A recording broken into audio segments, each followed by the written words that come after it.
Hello friends and welcome to Pathologic Volume 4, Episode 34. Today's puzzle is a Mochikoro, and quick reminders about our bonus series. These are puzzles we've seen before in a slightly harder form. You can jump back in the catalog to see my previous solve of this puzzle if you want to brush up before tackling this one. If you are a seasoned hand, you can jump using the chapter markers straight to the solve itself, or you can just hang out here while we take a quick look at the rules. In a Mochikoro puzzle, we will shade some cells so that all areas of orthogonally connected unshaded cells are rectangular. Orthogonally connected means that they are connected by edges only, not diagonals. And you can also think of orthogonally connected meaning you can get to from any one cell in the region to any other cell in the region by just going horizontally and vertically, not diagonally. The unshaded rectangles must all be connected diagonally. So you're seeing these unshaded rectangles. Some are squares. Squares are rectangles. And they are connected to one another through their corners, not their edges. Clues cannot be shaded and represent the number of cells in the unshaded area they belong to. So this 6 is telling us that it is in a 6-cell region. An unshaded area of cells cannot contain more than one clue. So we couldn't, if there were another 6 in the grid somewhere, we would know those were two separate regions. You can't have two numbers in a single region. However, this does not require that every region have a clue. It's just that the ones that do have clues have one clue. And finally, no 2x2 region may be entirely shaded. We have no 2x2 squares of black cells in the solution. Those are the rules of Mochikoro, so it's time to solve a puzzle. Today's Mochikoro puzzle was set by Sam Cappleman-Lynes. All right, I see that we have, well, since we have regions that are size defined by the clues define the size of the unshaded regions they're in. That means that if we have two different numbers that are close together, we can get some shaded cells to start off with. So what I mean by that is we've got this 2 and 8 next to each other. And if either of these cells were shaded, then they would be connected, which wouldn't be allowed. So we can shade a couple cells as a result of that right away. This 2 is part of a domino that will stretch either north or west. Whichever one of those is true, this cell will have to be shaded. So we can get that one shaded as well. 8 is pretty big.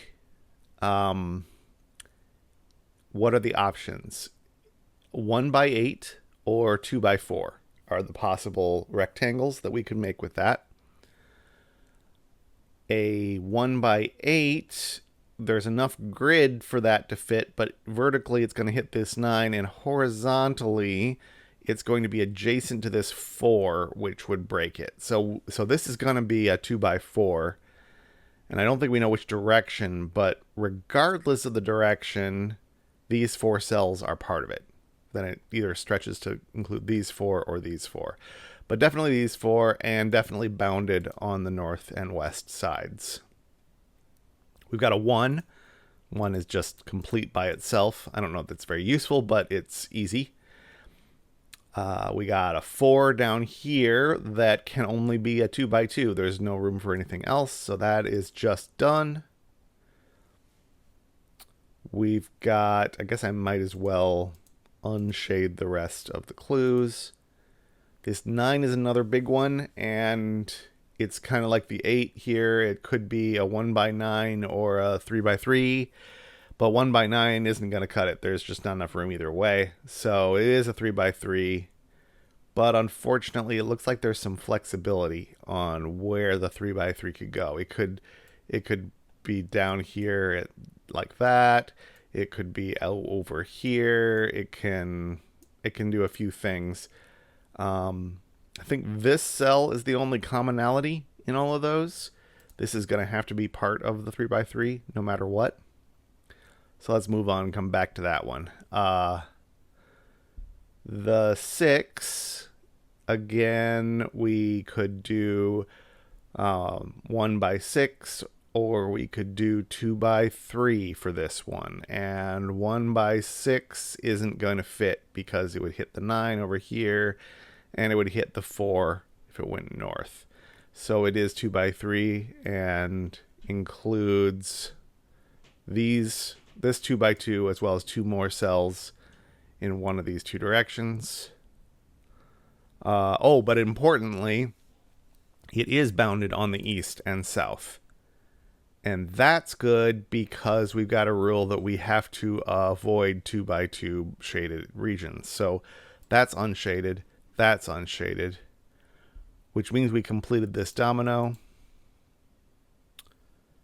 And let's move on to the rule we haven't used yet, which is connectivity. All the unshaded regions need to connect diagonally into one network. And we've got both this domino and this singleton are cut off from the outside world by everything but one potential avenue. So this domino escapes this way. This single escapes this way. And this one has to be able to stay a rectangle, so it can't extend this way or it would run into the 6 region. So this stops. And the 6 region, we now know, goes horizontally. So those are unshaded, and we can box that in. That in turn means this unshaded cell can't extend west, or it would meet up with the 9 and make it not a rectangle. So that stopped. And that box is in the 9's 3x3 to be exactly in the corner, because it can't go east at all, so it does stretch all the way west to the edge, and it can't go north or would hit this 4, which it could have gone north if it was over here, but now that it's on the west edge of the grid, it can't meet up with the 4, so it does go south, and we have completed that. This cell must be unshaded to avoid a 2x2. The 4 isn't defined. It could be, it can no longer be a 1x4 horizontally, or it would meet up with this cell. But it could be a 2x2 or a vertical 1x4. So this is the cell they have in common. Not good enough. The 8, we didn't know which way it stretched before, but if it stretches south now, it would hit this cell and be not a rectangle. So it does go east. That's probably going to do most of the remaining work, because that's very big. Because that gives us a couple 2x2s to avoid. This cell can't stretch west, or it would make a weird non-rectangular shape of some sort. So that's not shaded. So that is shaded, which means this must not be shaded to avoid a 2x2. Can't stretch west or it would hit the 4. So now we do know that the 4 goes north as opposed to being a 2x2. This domino must go north. Can't have to avoid a 2x2 and finish off our 3. And we've got one clue left and just a little bit of area. Let's look at connectivity again and see how we're doing. We've got this network that goes up through here. We've got this network that goes through here. Both of them have a couple connections to the outside world. This 3, though, only has one potential out, so it's there. And that forces this 4 to be a horizontal 1x4 rather than a 2x2.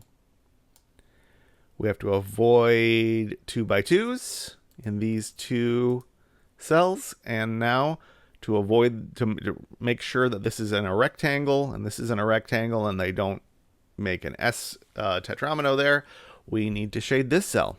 And that is how you solve a Mochikoro.